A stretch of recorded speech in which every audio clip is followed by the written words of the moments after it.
राधे राधे भक्तगण। कल हम ब्रज भक्तों की कथा श्रवण किए थे। उनमें से भोदू और श्रीपाद जी की कथा हम श्रवण किए थे। आज हम श्री हरिदास बाबा जी की कथा श्रवण करेंगे। त्रिलोकी में जितने स्थान हैं सब त्रिलोकपति श्री भगवान के हैं। वे अपने आंशिक परमात्मा स्वरूप से सर्वत्र विराजमान हैं, पर उन्हें ब्रजभूमि जितनी प्रिय है उतनी और कोई भूमि प्रिय नहीं है। वे स्वयं रूप से वृंदावन में सदा विराजमान है, पर उनके अन्य रूपों को भी यदि इसका लोभ हो जाए तो कोई आश्चर्य की बात नहीं है। तो एक बार आज से लगभग 200 वर्ष पूर्व इसका लोभ जगा श्री धाम पुरी के जगन्नाथ जी को। वे वृंदावन में मनोहर यमुना पुलिन पर वास करने का लोभ स्मरण करने लगे। भगवान जगन्नाथ जी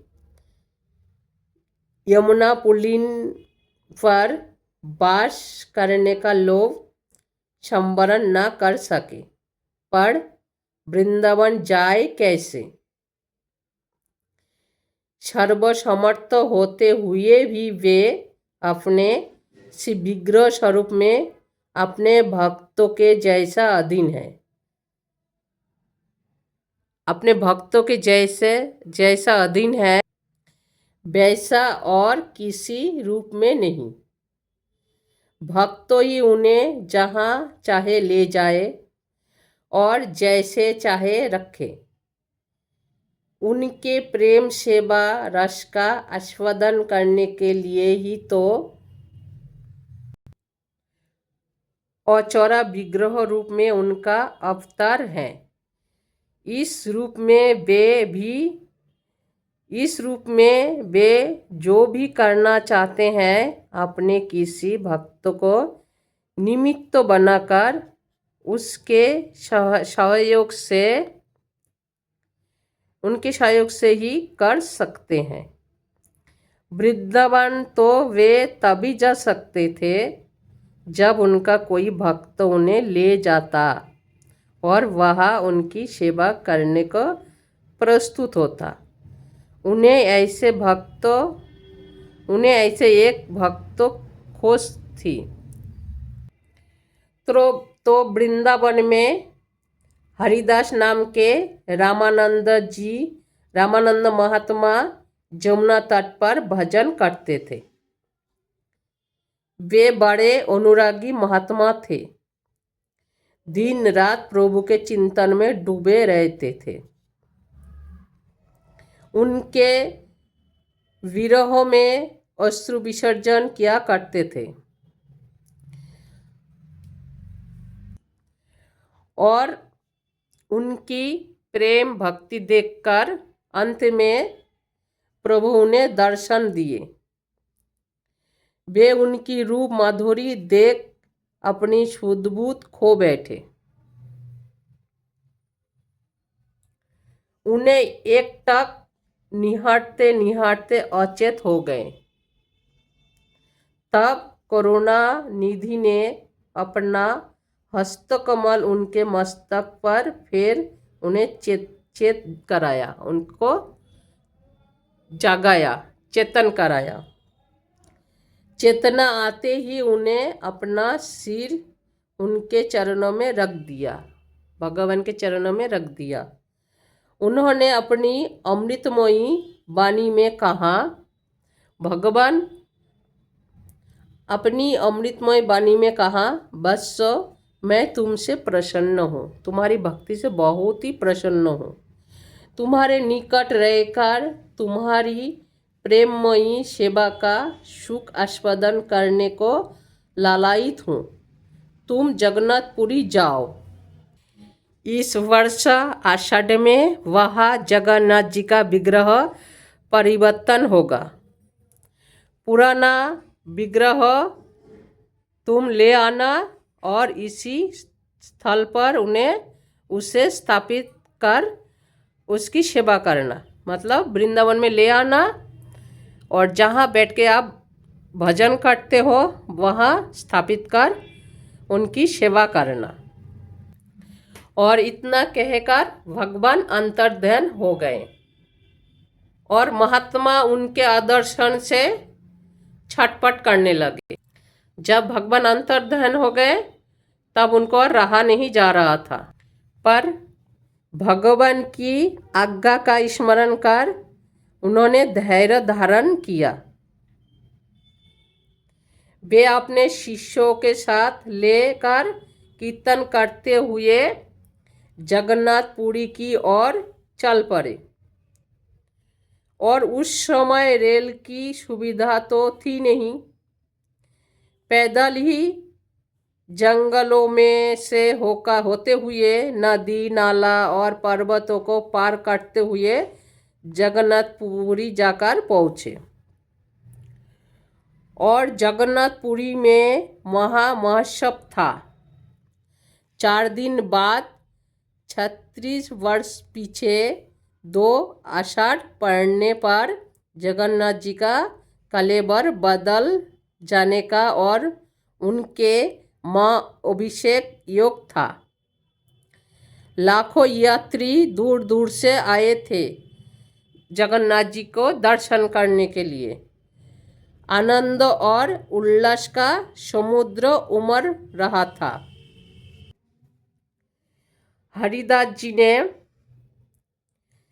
जगन्नाथ जी के पुजारियों के पास जाकर अपना अभिप्राय व्यक्त किया, उनसे प्रार्थना किया।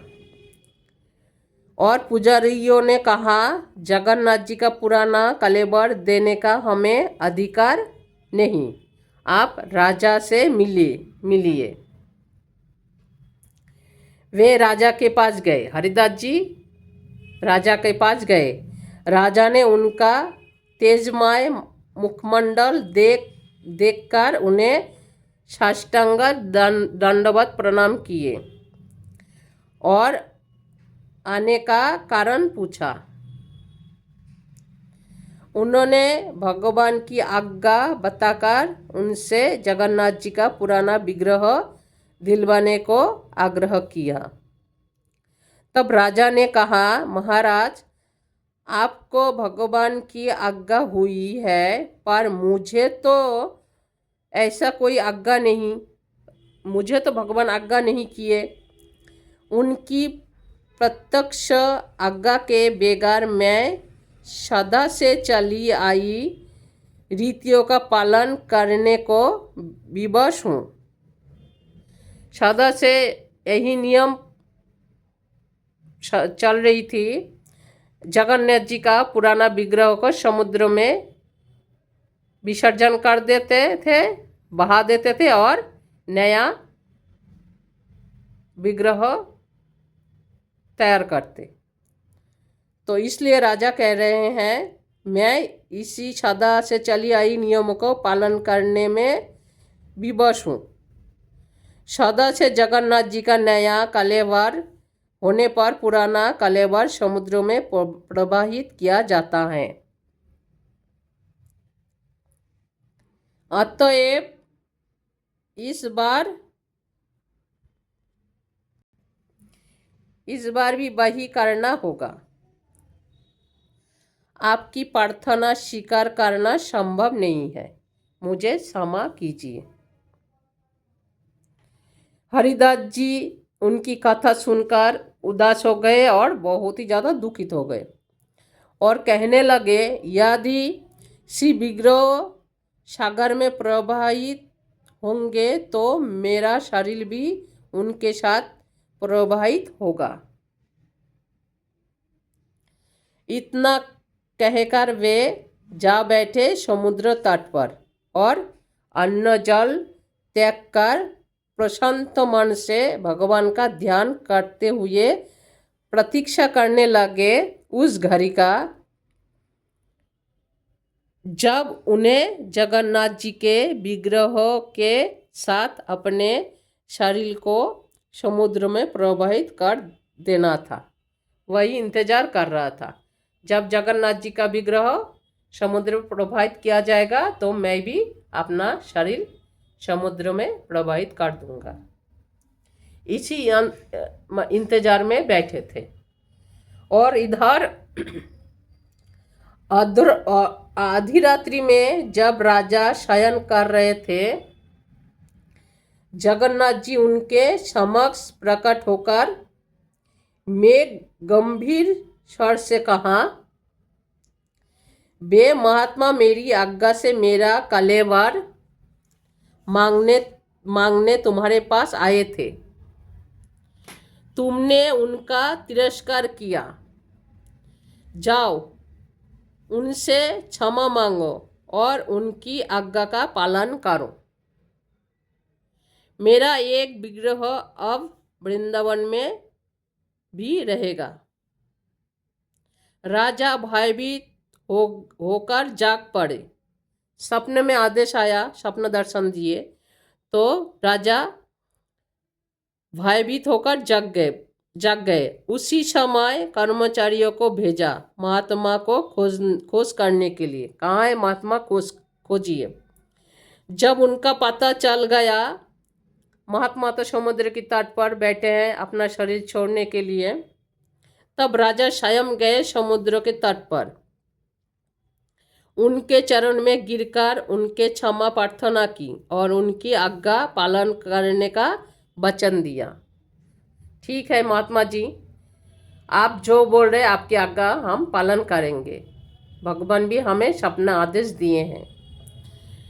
और उसके बाद राजा जो नया विग्रह है उनका अभिषेक पश्चात राजा ने एक विशाल रथ में श्री जगन्नाथ जी, श्री बलदेव जी और सुभद्रा जी को विराजमान कर धन धन्य और सेना के साथ उन्हें वृंदावन के लिए विदा किया, वृंदावन के लिए भेज दिए। हरिदास जी और उनके शिष्य उनके साथ परम आनंद पूर्वक कीर्तन करते हुए कई मास में 3-4 या 5-6 मास बाद वृंदावन पहुँचे जगन्नाथ जी के संग। वृंदावन में जमुना तट पर उसी स्थान पर जहाँ वे भजन करते थे एक सुंदर मंदिर का निर्माण कर विग्रह को स्थापित किया और भक्तगण वही जगन्नाथ मंदिर आज भी वृंदावन जमुना की तट पर विराजमान है। और भक्त जब परिक्रमा देते हैं तब उनके दर्शन करके आनंद प्राप्त करते हैं। और जिस जमुना तट पे उनकी मंदिर है उसी जमुना जी का नाम हुआ जगन्नाथ घाट। जगन्नाथ घाट से नाम प्रसिद्ध हुआ। तो भक्तगण, आप जो लोग भी सुन रहे इस कथा को, आप लोग भी आइए, एक बार वृंदावन दर्शन कीजिए और जगन्नाथ जी को भी दर्शन कीजिए। और कल हम आगे की कथा श्रवण करेंगे। राधे राधे, सीताराम, राधे श्याम। भक्त महात्मा की जय, वृंदावन वासियों की जय, अपन अपन गुरुदेव महाराज की जय, वृंदावन धाम की जय, जगन्नाथ धाम की जय, जगन्नाथ बलराम सुभद्रा की जय। जय जय श्री राधे श्याम।